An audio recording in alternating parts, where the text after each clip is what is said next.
Jane, do you believe that there's an underlying positive in every adversity, obstacle, challenge, insurmountable mountain that we face?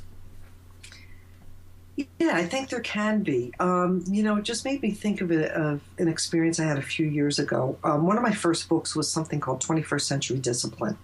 And over the course of the life of this book, it passed from one publisher to the next. And this is just the nature of the publishing industry, even back then.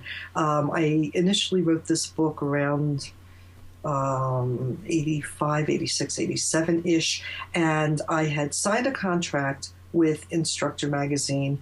Within a few weeks, that contract was sold to a company called Edgel Communications. I wrote the book for Edgel. When it went to press, Edgel was bought by Scholastic, so Scholastic brought the book out.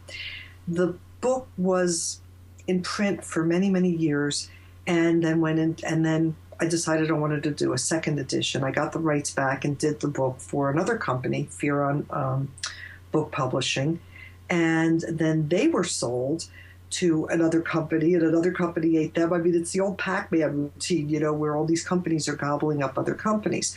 So I got to the point where I thought, this book really needs a makeover, because it had been in print for about, 15, 17, 18 years. So I decided to do a third edition. And at that time, I was invited to do a book for one of my current publishers, Corwin or Sage Publishing. And I said, yeah, funny you should ask. I'd love to do this book with you.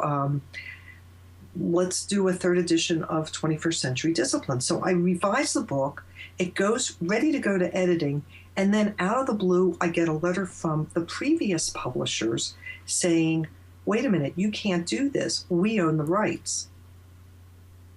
And I thought, okay, no problem. Sign the rights back over to me. You just bought the company. You've never sold my books. You've never made a nickel on them.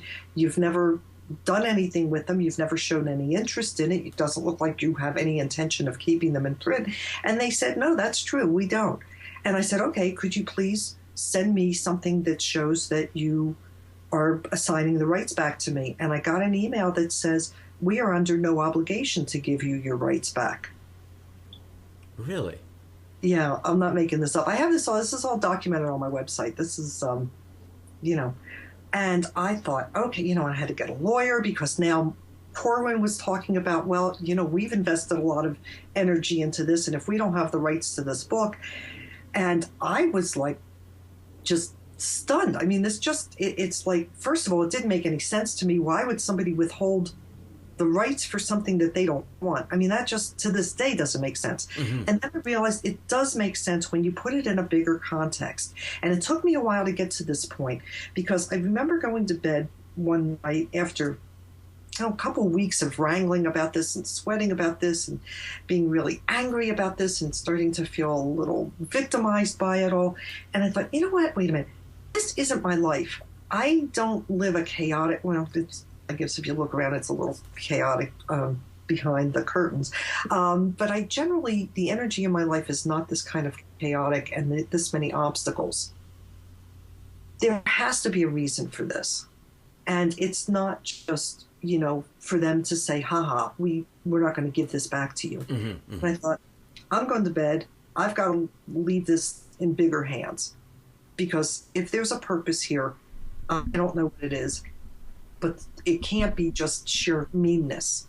Yes. And when I woke up the next morning, I went to bed and I slept. I woke up the next morning and I burst out laughing. And I got it. It was like, the book is not about discipline. Throughout the book, there are all these references to creating a win-win classroom and win-win teaching behaviors and win-win. And I called Corwin and I said, what do I have to do to make this book not be the same as whatever, so that they can't claim rights? And they said it has to be at least 50% different. Well, I already had, I think, like 49.9% different. I went back in, made a few more changes, a few more additions, and came out with one of my best-selling books, which is called The Win-Win Classroom. That's amazing. So, why did they withhold rights? Because I don't know that the book would have done as well being called 21st Century Discipline, being brought out. When that book came out in 1988 or 7 or whatever it was, that made sense. We were anticipating the 21st century. Yep. Yeah. To bring that book out in 2006 or 7 or 8, or when I think it was 8, 2008 it came out. No. And I wouldn't have gotten that without these people being mean and withholding something for absolutely no reason, except maybe to guide me where I was supposed to be going that I wouldn't have gotten to otherwise. That's a beautiful underlying gold nugget. I mean, that's just, that story right there is the key why we ask these questions. Because, I mean, you're sitting there wanting to release this book to hundreds and hundreds of thousands of people that need this book.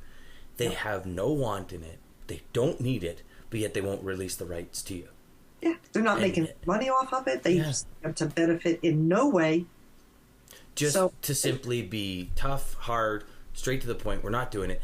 You turned around, you saw the underlined, you went for it, and it became your bestseller. That's a phenomenal, phenomenal story.